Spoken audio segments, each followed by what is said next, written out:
Capítulo 23. El asalto. La Calavera era una venta del antiguo camino carretero de México a Cuautla de Morelos, más famosa todavía que por ser paraje de recuas, de diligencias y de viajeros pedestres, por ser lugar de asaltos.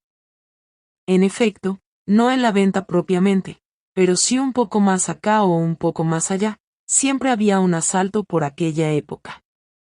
Y es que por allí las curvas del camino, lo montuoso de él y la proximidad de los bosques espesos, y de las barrancas ofrecían grandes facilidades a los ladrones para ocultarse, emboscarse o escapar. Por eso los pasajeros de la diligencia o los arrieros no se acercaban a la Calavera, sino santiguándose y palpitando de terror. El nombre mismo del paraje es lúgubre.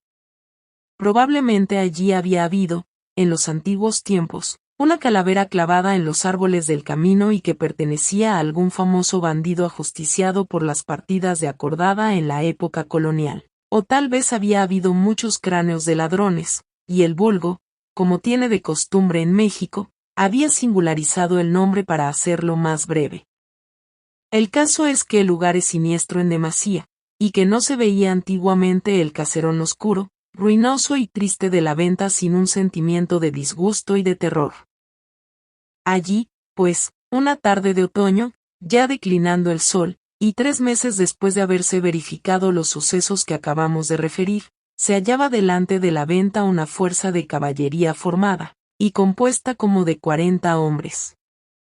Estaban estos uniformados de un modo singular, llevaban chaqueta negra con botones de acero pintados de negro, pantalones negros, con grandes botas fuertes de cuero amarillo, y acicates de acero. Sombrero negro de alas muy cortas, sin más adorno que una cinta blanca con este letrero, Seguridad Pública. Y en cuanto a las armas, eran, mosquete terciado a la espalda, sable de fuerte empuñadura negra y cubierta de acero.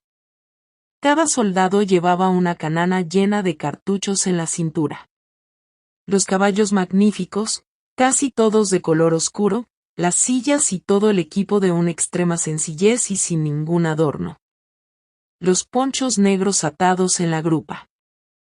Casi todos estos soldados parecían jóvenes, muy robustos, y tenían un gran aire marcial, pero su uniforme y su equipo les daban un aspecto lúgubre y que infundía pavor. Parecían fantasmas, y en aquella venta de la Calavera, y a aquella hora, en que los objetos iban tomando formas gigantescas, y cerca de aquellos montes solitarios, semejante fila de jinetes, silenciosos y ceñudos, más que tropa, parecía una aparición sepulcral.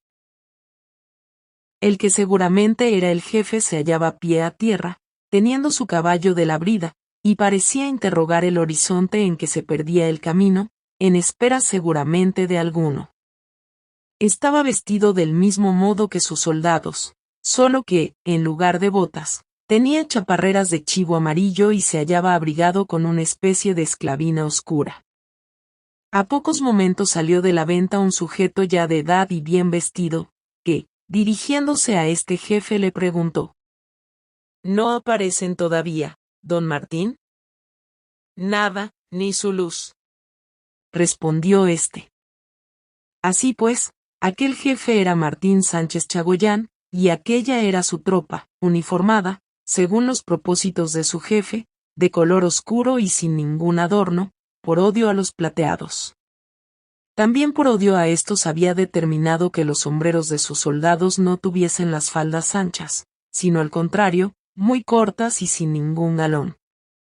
Martín Sánchez veía con muy mal ojo a todo el que usaba el sombrero adornado de plata, y como sus sospechas iban haciéndose temibles, los sombreros sencillos y oscuros se estaban poniendo de moda por aquellos rumbos, porque eran una especie de salvaguardia. Sin embargo, todavía en ese tiempo Martín Sánchez estaba muy lejos de llegar a ser el terror de los bandidos y de sus cómplices. Todavía tomaba 1000 precauciones para sus marchas y sus expediciones, temeroso de ser derrotado, todavía estaba haciendo pininos, como él decía. Ya había colgado un buen número de plateados, pero ya le habían acusado muchas veces de haber cometido esos abusos para los que no estaba autorizado, pues, como lo hemos dicho, Solo tenía facultades para aprehender a los criminales y consignarlos a los jueces. Pero Martín Sánchez había respondido que no colgaba sino a los que morían peleando, y eso lo hacía para escarmiento.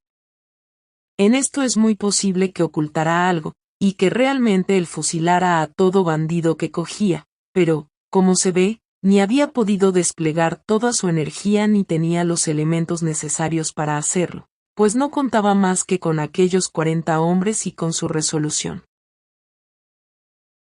El sujeto que acababa de dirigirle la palabra y que parecía ser un rico hacendado o comerciante, viendo que no venían las personas a quienes esperaban, dijo: Pues, don Martín, supuesto que estos señores no aparecen, si usted no dispone otra cosa, seguiremos nuestra marcha, porque se nos hace tarde y no llegaremos a Morelos a buena hora. Además, el cargamento se ha adelantado mucho, y podría ocurrirle algún accidente. Yo creo, respondió Martín, que no hay cuidado por esa parte. Saben que estoy por aquí, y no se han de atrever. Pero este don Nicolás sí me tiene con inquietud. Algo le ha de haber pasado puesto que no llega. Me escribió que saldría de Chalco a la madrugada, debe haber almorzado en Tenango, y ya era hora de que estuviera con nosotros. Es verdad que viene bien acompañado y que además es muy hombre, pero estos malditos son capaces de haberle puesto una emboscada de Tenango acá, aunque yo no tengo noticia de que haya aparecido ninguna partida ayer ni anteayer. Pero usted sabe que los de Ozumba se ponen de acuerdo con los otros, y así hacen sus combinaciones. Pues de veras sentiría yo que le hubiera pasado algo a tan buen amigo. Debí haberme adelantado hasta Juchi o hasta Tenango, pero él me advirtió que donde necesitaba acompañarse conmigo era aquí, porque desde aquí tenía aviso de que esperaban sus enemigos, que han jurado que han de acabar con él, lo mismo que conmigo. Y figúrese usted que el pobre va a casarse, y que ha ido a México a emplear una buena cantidad de dinero en las donas, de modo que los malditos, además de matarlo, cogerían una buena suma en alhajas. En fin, dejaré a unos muchachos aquí por si viniere, y nos adelantaremos, porque, en efecto, el cargamento ya ha de ir lejos. Entonces Martín Sánchez montó a caballo y desfiló con su tropa, acompañado de aquel comerciante y de sus mozos, y dejando unos 10 hombres, con orden de acompañar a Nicolás, nuestro conocido, que venía de México.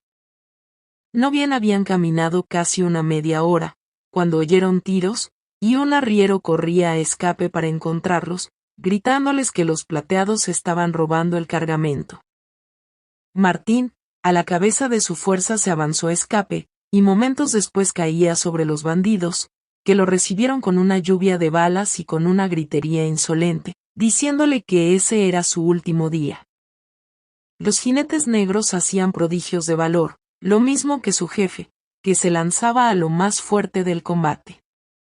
Pero los plateados eran numerosos, estaban mandados por los jefes principales, la tropa de Martín estaba literalmente sitiada. Ya 6 u 8 de aquellos bravos soldados habían caído y otros comenzaban a cejar. Se había empeñado la pelea al arma blanca, y Martín, rodeado de enemigos, se defendía herido desesperadamente, y procurando vender cara su vida, cuando un socorro inesperado vino a salvarlo. Era Nicolás, que con los 10 soldados que le había dejado Martín en la calavera, y con otros 10 hombres que traía, habiendo oído el tiroteo, se adelantó a toda carrera y llegó justamente en los momentos de mayor apuro para Martín Sánchez. Aquel valiente y aquella tropa de refresco, produjeron un momento de confusión entre los plateados, aún así, eran estos muy superiores en número y siguieron combatiendo. Pero Nicolás era hombre de un arrojo irresistible, montaba un caballo soberbio y llevaba excelentes armas. Así es que viendo a Martín Sánchez cercado, se lanzó sobre el grupo, repartiendo tajos y reveses. Ya era tiempo, porque el valiente jefe tenía la espada rota y estaba herido. El Zarco y el Tigre eran de los que rodeaban a Martín, pero al ver a Nicolás retrocedieron y procuraron huir. El herrero, al reconocer al Zarco, No pudo contener un grito de odio y de triunfo, por fin lo tenía enfrente. Partió sobre él como un rayo, el bandido, perdido de terror, se salió del combate y se dirigió a un bosquecillo, donde estaban algunas mujeres de los bandidos, a caballo, pero ocultas. Nicolás alcanzó al Zarco, precisamente al acercarse al grupo de mujeres, y allí al tiempo en que el bandido disparaba sobre él su mosquete, le abrió la cabeza de un sablazo y lo dejó tendido en el suelo, después de lo cual volvió al lugar de la pelea, no sin gritar. Ya está vengada doña Antonia. Ni oyó siquiera, furioso como estaba, el grito de Manuela, que era una de las mujeres que estaban a caballo, y que le había conocido precisamente en el instante mismo en que hería al Zarco. La pelea, después de esto, duró poco, porque los bandidos huyeron despavoridos, dejando libre el cargamento. El sol se había puesto ya enteramente. Avanzaban las sombras, y a la luz crepuscular, Martín Sánchez recogió sus muertos y heridos, lo mismo que los de los plateados, operación que le hizo detenerse algunas horas hasta que anocheció completamente. Entonces, temiendo que los plateados se rehicieran y volvieran sobre él con todas las ventajas que les daban el número y la oscuridad, determinó que alguno se avanzara rápidamente a Morelos, y pidiera a la autoridad el auxilio de fuerza y las camillas que se necesitaban. La comisión era peligrosísima, los bandidos no debían estar lejos, y era de temerse una emboscada en el camino. Solo un hombre podía desempeñarla, y Martín Sánchez, en aquella angustia, no vaciló en pedir tal sacrificio a Nicolás. Señor don Nicolás, le dijo, solo usted es capaz de exponerse a ese riesgo, pero acabe usted su obra. Ya nos salvó usted hace un rato. Usted conoce los caminos, tiene buen caballo y es hombre como ninguno. Se lo ruego. Nicolás partió inmediatamente. Cuando Martín lo vio perderse entre las sombras. Yo no he visto nunca, dijo, un hombre tan valiente como este. Pero en un descuido lo van a matar por ahí, dijo el comerciante. Dios ha de querer que no, replicó Martín Sánchez. ¿Pero qué quiere usted que hagamos para salir de aquí? No hay más que este recurso. No le ha de suceder nada, ya verá usted. Don Nicolás tiene fortuna. Y es tan bueno, valía más que me mataran a mí y no a él. Entretanto, los soldados que observaban las cercanías de aquel lugar para ver si había aún algunos heridos, volvieron diciendo que cerca, en unos matorrales, estaba llorando una mujer junto a un cadáver. Don Martín fue en persona a reconocer a esa mujer, que no era otra que Manuela, que no había querido huir con sus compañeras, no por amor al Zarco, a quien creyó muerto al principio, sino por miedo al tigre, que la hubiera tomado por su cuenta. Martín, examinando el cuerpo, se cercioró de que aún respiraba. La herida que recibió el Zarco fue terrible, pero no mortal. El bandido estaba bañado en sangre y era difícil reconocerlo, pero por Manuela se supo que era el Zarco. Martín Sánchez se estremeció de gozo. Aquel bandido temible y renombrado había caído en su poder. Iba a colgarlo tan pronto como amaneciera. Desgraciadamente, a la madrugada llegó la autoridad de Morelos con la fuerza y las camillas. Martín le entregó a los bandidos prisioneros y heridos, juntamente con aquella mujer. Nicolás apenas los vio, y Manuela por su parte, no quiso dar la cara de vergüenza y se cubrió la cabeza completamente con su rebozo. Así marcharon a Morelos, Martín para curarse de sus heridas, que eran graves, lo mismo que sus soldados, continuando Nicolás a Yautepec a fin de preparar su matrimonio. Manuela, como era natural, presa con su amante, permaneció en la cárcel, incomunicada, y viendo en su imaginación la imagen de Nicolás cada vez más bella.